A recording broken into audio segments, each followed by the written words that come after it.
Good morning. ஏய் good morning சொல்றல திருப்பி சொன்னா என்னவா? என்னங்க இது? என்ன எழுப்பிருந்தா நான் டீ போட்டு கொடுத்துருக்க மாட்டேன். ஏன் நான் டீ போட்டு கொடுத்தா குடிக்க மாட்டீங்களோ? ஐயோ பாக்குறவங்க என்ன நினைப்பாங்க? என்ன நினைப்பாங்க? ராத்திரி எல்லாம் இந்த குழந்தைய இவன் தூங்கவே விட்டுருக்க மாட்டான்னு நினைப்பாங்க. ஐயோ எப்ப பார்த்தாலும் இதே நினைப்புதானா? குடிச்சிட்டியா? கப்ப கொடுத்துட்டு பாத்ரூம்ல ஹீட்டர் போட்டிருக்கேன், போய் குளிமா. சரி. ஏய் ஜூஸ். சீ. ஓ பின்னாடியே வரேன்.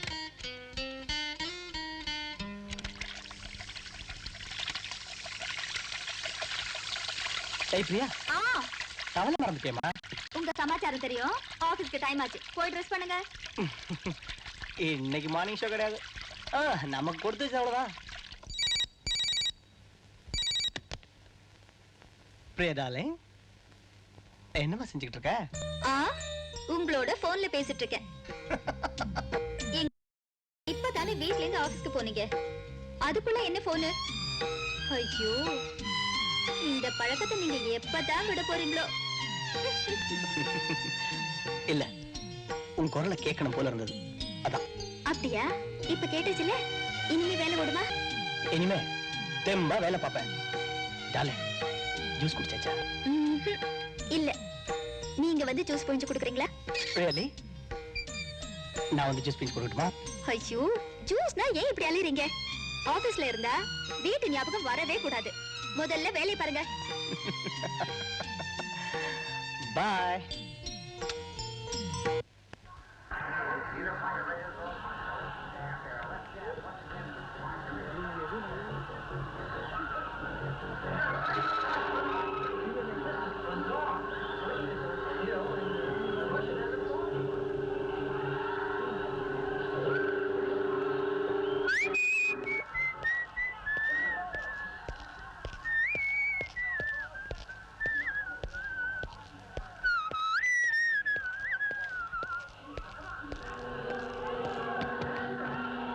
Good evening Priya darling.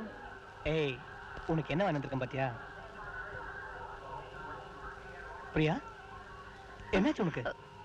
ஏன் ஒரு மாதிரியா இருக்க? ஒண்ணுமில்லைங்க, மத்தியானத்துல இருந்து ஒரே தலைவலியா இருக்கு, அதான். என்னது தலைவலியா? ஒரு போன் பண்ண கூடாது? ஆபீஸ்ல இருந்து உடனே வந்திருப்பல்ல? அதனாலதான் பண்ணல. எனக்கு ஒண்ணு இல்லைங்க. என்ன பிரியா அது? தலைவலின்னு சும்மா விட்டுட கூடாது. இரு நான் போய் டாக்டர். ஐயோ வேண்டாங்க, மாத்திரை போட்டா சரியாயிடும். No chance. நீ சும்மா இருக்க, நான் போய் டாக்டர் கூப்பிட்டு வரேன்.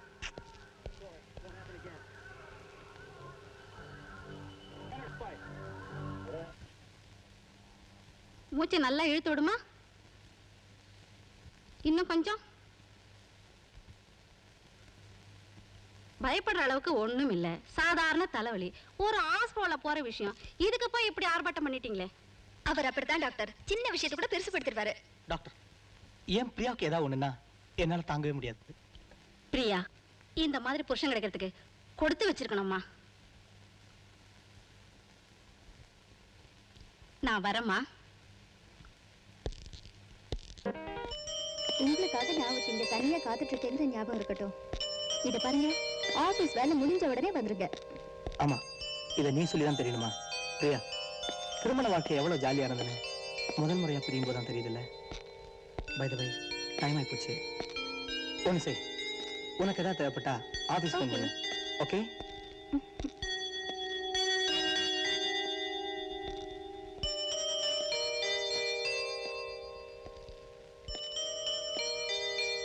பிரியா, வீட்டுல தனியா இருக்கியே, ஒண்ணும் பயப்பட மாட்டேல்ல?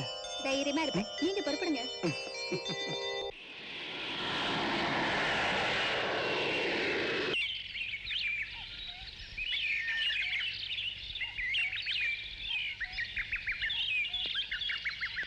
என்ன ஆஷா பேசாம வர?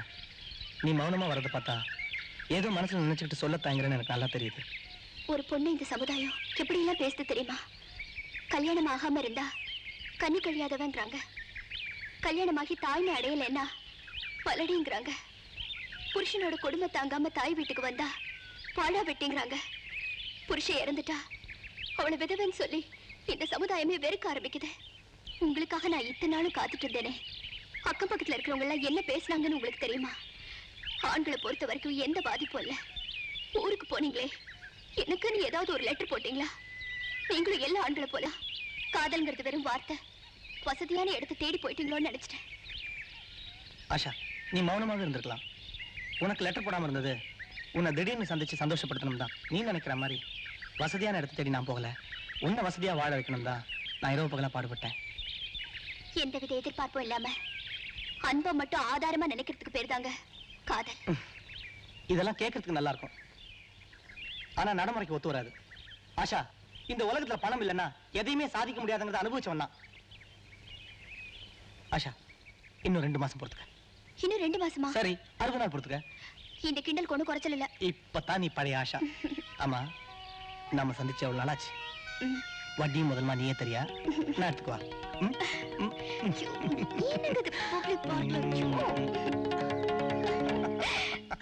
சரி, நான் போறேன்.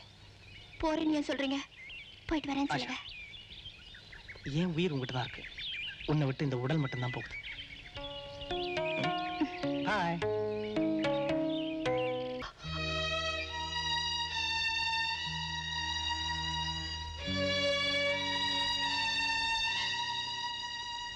டாக்டர், சாரி, உங்க 2 பேருடைய ரத்தமும் அவருக்கு மேட்ச் ஆகல. எங்க கிட்ட பி பாசிட்டிவ் ரத்தமும் ஸ்டாக் இல்ல. டாக்டர், உயிர் நண்பன் சொல்றான். அவனுக்கு உயிருக்கு ஆபத்தான நிலையில எங்க ரத்தம் கூட கொடுக்க முடியலையே. எக்ஸ்கியூஸ் மீ டாக்டர், என்னோட பிளட் குரூப் பி பாசிட்டிவ் தான். நான் அவருக்கு ரத்தம் கொடுக்குறேனே. ஓகே, அதுக்கு ஏற்பாடு பண்ணுங்க.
மிஸ்டர் பிரபு,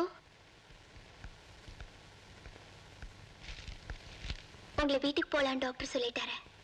உங்க உடம்பு குணமாயிடுச்சு, காயமும் ஆறிடுச்சு. வெளிக்காயம் ஆறிடுச்சு, ஆனா மனசுல நீ ஏற்படுத்தின காதல் காயம் இன்னும் ஆறல. ஆமா, உங்க இதே ஆஸ்பத்திரியில எப்ப என்ன அட்மிட் பண்ண போற? எப்ப நீங்க இந்த ஹாஸ்பிட்டல் அட்மிட் ஆனீங்களோ அப்பவே இதயத்தையும் உங்களை அட்மிட் பண்ணிட்டேன். இனிமே நீங்க நிரந்தர நோயாளிதான்.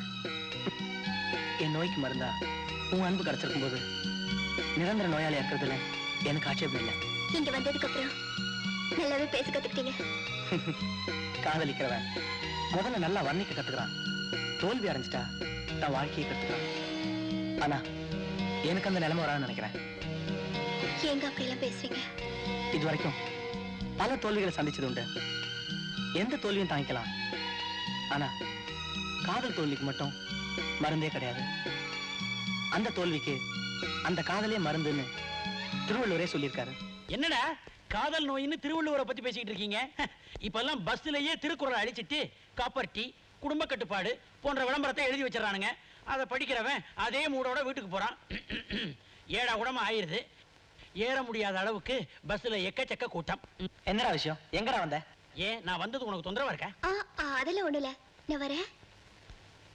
டேய், நம்ம ஊருக்கு புதுசா இப்ப ஒரு சினிமா டைரக்டர் வந்திருக்காரு. நல்ல நல்ல வேஷங்கள்லாம் எனக்கு கொடுத்து என் வாழ்க்கையே டாப்புக்கு மாத்தி காட்டுறேன்னு இருக்காரு. அவருக்கும் இந்த ஆஸ்பத்திரிக்கு என்னடா சம்பந்தம்? இப்ப அவர் வாழ்க்கை மாறி இதே ஹாஸ்பிட்டல்ல டாப்ல அட்மிட் ஆயிருக்காரு. என்னடாச்சு, என்ன விஷயம்? அதை ஏன்டா கேக்குற?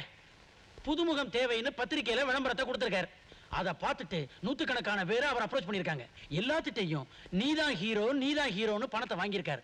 பணம் கொடுத்தவங்க தொல்லை பண்ணிக்கிட்டே இருந்திருக்காங்க. சரி போனா போகுது அப்படின்ட்டு கண் துடைப்புக்காக ஷூட்டிங் நடத்தியிருக்காரு. கேமரா வேற பிலிமே இல்லாம விஷயத்தை தெரிஞ்சுக்கிட்டாங்க. ஹீரோவா நடிக்க வந்தவங்க எல்லாம் வில்லனா மாறி அங்கங்க பாஞ்சி கட்டுன்னு கட் பண்ணிட்டாங்க. இப்போ அங்கத்துல கட்டு போட்டு கட்டுக்களோட படுத்திருக்காரு டாப் ஃப்ளோர்ல. இந்தாடா வர்ற வழியில அம்மன் கோயில்ல சூலாயத்துல குத்தி இருந்தது, ஜூஸ் பிழிஞ்சு சாப்பிடு. ஏதோ நாங்க சாப்பிடுறதுக்கு நீ இங்க வந்து செட் ஆயிட்ட. ஒண்ணும் இல்ல. ஹார்லிக்ஸா? ஐ விட்டமின் தெம்பா இருக்கும். ஐயா பழம். ஐ இங்க பாரு, இந்த ஆஸ்பத்திரி டாக்டர்களை பத்தி நான் ரொம்ப கேள்விப்பட்டிருக்கேன். அவசரப்பட்டு டிஸ்சார்ஜ் ஆயிராத. இன்னும் 10-15 நாளைக்கு எங்க வயிற்று பழப்பு ஓடணும். இங்கே இருந்து மெதுவா வா. என்ன வரட்டுமா? அதை நீ எடுத்துக்கூட. என்ன பிரபு ஒரு மாதிரியா இருக்கீங்க?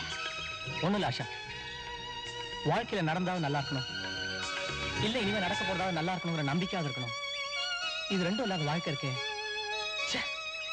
தன்னம்பிக்கையை பத்தி நீங்க எல்லாருக்கும் சொல்வீங்க, இப்ப நீங்களே நம்பிக்கை இல்லாம பேசினா எப்படி? காலம் வரும்போது உங்க திறமை இந்த உலகத்துக்கு தெரியும். என்னதான் தன்னம்பிக்கை இருந்தாலும் சில நேரங்களில் வாழ்க்கையை வெறுத்து போகுது. ஒன்னு சந்திச்சதுக்கு அப்புறம் தான் எனக்கு வாழணுங்கிற ஆசையே வந்திருக்கு. கூடிய சீக்கிரம் எனக்கு ஒரு வேலை கிடைச்சிரும். உன்னை நிச்சயமா கல்யாணம் பண்ணிக்கிறேன். உங்களுக்கு சீக்கிரமா வேலை கிடைக்கும், நம்ம கல்யாணம் சீக்கிரமா நடக்கும். நம்பிக்கையோட இருங்க. சந்தோஷமா இருக்க வேண்டிய நேரத்துல உன்னை சங்கடப்படுத்திக்கிட்டு இருக்கேன். ஆஷா, உன்னுடைய பிறந்த நாளுக்காக என்னுடைய gift. Many happy returns of the day. Thank you.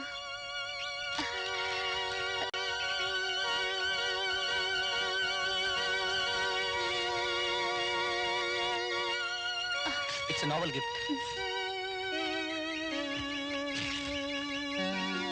Thank you. இந்த நீதி தேவதை பொம்மைக்கு பல காரணங்கள் சொல்லுவாங்க. என்ன பொறுத்த வரைக்கும் இது ஒரு காதல் தேவதை. இதோட கண்கள் கட்டப்பட்டதுக்கு காரணம் தெரியுமா? காதலுக்கு கண்கள் இல்லைங்கிறதுக்காக தான். இது கையில இருக்கிற தராசு காதலுக்கு என்னைக்குமே ஏற்றத்தாழ்வு இல்லைங்கிறதுக்காக தான். எப்படி?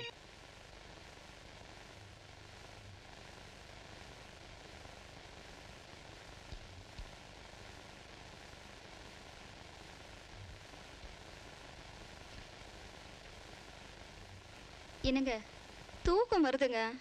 நீங்க இன்னுமா நாடகம் இது முடிக்கல? இல்ல, இப்பதான் கிளைமேக்ஸ் எழுதிக்கிட்டு இருக்கேன். என் கதையோட நாயகி பிரியா தன் கணவனை விட்டுட்டு காதலனோட ஊரை விட்டு ஓடி போகலான்னு முடிவெடுக்கிற கட்டத்தை இப்ப எழுதிக்கிட்டு இருக்கேன். என்னது பிரியாவா? வேற பேரே கிடைக்கல உங்களுக்கு? எனக்கு பிரியமான பேர் தானே வைக்க முடியும். நீ வேணா இதே தொட்டு பாரு, பிரியா பிரியா பிரியான்னு சொல்லிக்கிட்டே இருக்கும். சரி சரி, டிஸ்டர்ப் பண்ணாத, மூட ஸ்பாயில் பண்ணிக்கிட்டு. அப்படியா? சரி, அப்ப நான் தூங்குறேன். ஆனா நடு ராத்திரில மட்டும் என்ன டிஸ்டர்ப் பண்ணீங்க, அவ்வளவுதான். ஏய், பழி வாங்காதடா, எழுந்துரு. நான் சொல்றேன், நீ எழுதுறியா? வேணப்பா, எனக்கு இந்த டிராமா கதையில வேணாம், நீங்களே எழுதுங்க. ப்ளீஸ்மா, கை வலிக்குது இல்ல, 2 பக்கம் தானே, எழுந்துரு. நான் சொல்றேன். இப்படி சொல்லுங்க. அவள் கணவனா காதலனா என்று முடிவு செய்தாள். தன் காதலன் முரளியுடன் இருந்த கடந்த கால நாட்கள் அவள் மனதில் திரைப்படம் போல் ஓடியது. எழுந்தாள், சிந்தித்தாள், உறுதியான ஒரு முடிவுடன் தன் கணவனுக்கு கடிதம் எழுதினாள். பேஜ திருப்பு. இப்பதான் கடிதமே எழுத ஆரம்பிக்கிறார். அன்புள்ள கணவர், உங்கள் மனைவி எழுதி கொண்டது. என்னம்மா சொல்லிக்கிட்டே இருக்க, சும்மா இருக்க? போர் அடிக்குதுங்க, தூக்கம் வர வருது. ஐயோ ப்ளீஸ் ப்ளீஸ் டக்கண்ணா, இந்த ஒரு பக்கம் மட்டும் எழுதுமா, ஒரே பக்கம் தானே, ப்ளீஸ் ப்ளீஸ். இதுக்கு மேல எழுத மாட்டேன், இதுதான் கடைசி. ஏன் கதையிலையும் இதுதான் கடைசி கட்டம்.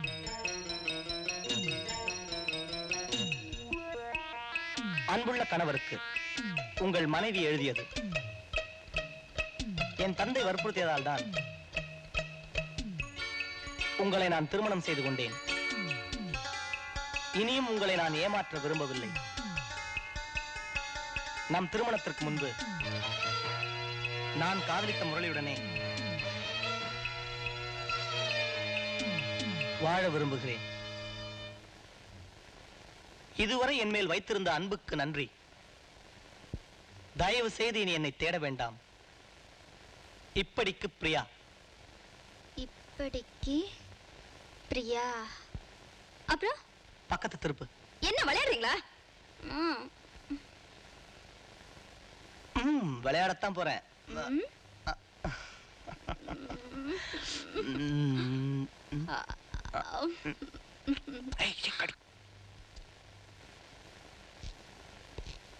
பிரியா டார்லிங். வாங்க. இப்பதான் வருதா? மணி 9 ஆச்சு. ஏன் இவ்வளவு லேட்டு? இங்க பாரு. என்னங்க இவ்வளவு பூவா? தலையில வைக்கிறதுக்கா இல்ல கடை வைக்கிறதுக்கா? உன்னை அலங்காரம் பண்ணி பார்க்க போறேன். டெய்லி உன்னை புடவையிலே பார்த்துட்டு இருக்கேனா? ஃபார் அ சேஞ்ச் இந்த பூவையே புடவையா சுத்தி இந்த பூவையை பார்க்க போறேன். ஆசை பாரு. வர வர நீங்க டிராமா ரிஹர்சல் ரொம்ப கெட்டு போயிட்டீங்க. எனக்கு இங்க பொழுதே போக மாட்டேங்குதுங்க. வீட்ல தனியா இருக்கிறதுக்கு போர் அடிக்குது. என்னையும் உங்க ரிஹர்சல் கூட்டிட்டு போக கூடாதா? ரிஹர்சலா? No no no no no no. வேணும்னா ஒண்ணு பண்ணு. உனக்கு போர் அடிச்சா நீயும் ஆபீஸ் வந்துரு. ஆபீஸ்லயே செப்பரேட்டா ஒரு பெட் போட்டுறேன். ஆபீஸ் வேலை பார்த்த மாதிரி இருக்கும். அப்படியே உன்னையும். ரொம்ப மோசம். பிரியா, உனக்கு ஒரு விஷயம் தெரியுமா? நானும் டிராமால ஆக்ட் பண்ண போறேன். முதல்ல நீங்க நாடகம் தான் எழுதிட்டு இருந்தீங்க. இப்ப நடிக்க வேற போறீங்களா? ஏற்கனவே மூஞ்சி ரொம்ப அழகு, இதுல நடிப்பு வேற. பாவம் ஜனங்க. எழுதுறதோட நிறுத்தலாம் தான் நினைச்சேன். ஆனா அந்த கேரக்டரை நான் செஞ்சா தான் நல்லா இருக்கும்.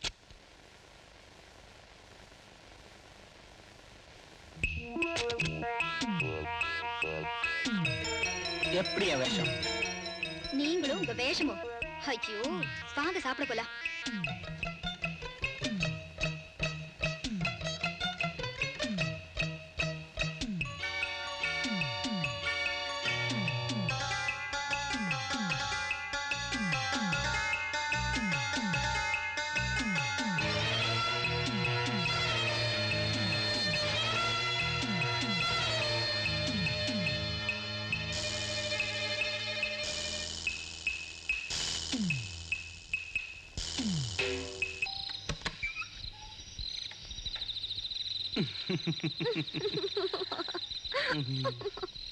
பிரியா, ஐயோ, என்ன இது? யாராவது பார்த்துட்டு போறாங்க.